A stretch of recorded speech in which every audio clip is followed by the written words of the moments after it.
ولقد أرسلنا نوحا إلى قومه فقال يا قوم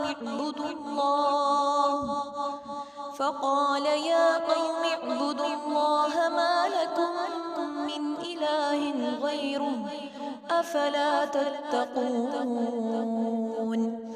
فقال الملأ الذين كفروا من قومه ما هذا إلا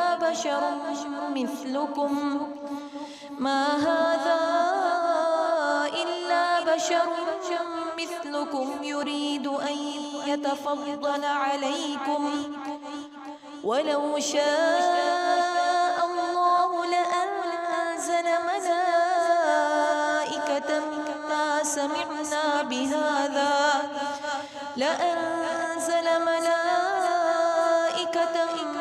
سمعنا بهذا في آبائنا الأولين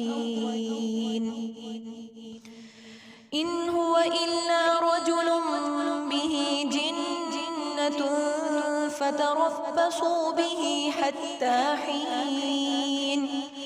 قال رب انصرني بما كذبون. فأوحينا إليه أن اصنع الفلك بأعيننا ووحينا فإذا جاء أمرنا وفارت النور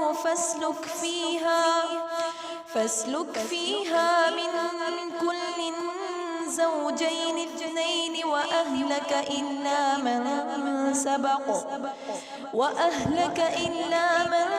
سبق عليه القول منهم ولا تخاطبني في الذين ظلموا إنهم مغرقون.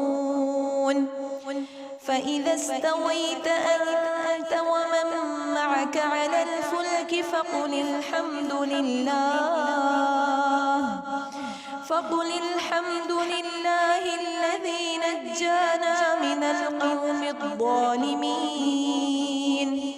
وقل رب أنزلني منزلا مباركا وأنت خير المنزلين.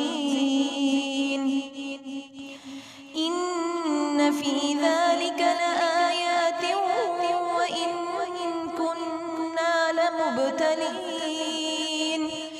ثم أنشأنا من بعدهم قرنا آخرين فأرسلنا فيهم رسولا منهم أن اعبدوا الله ما لكم من إله غيره أفلا تتقون.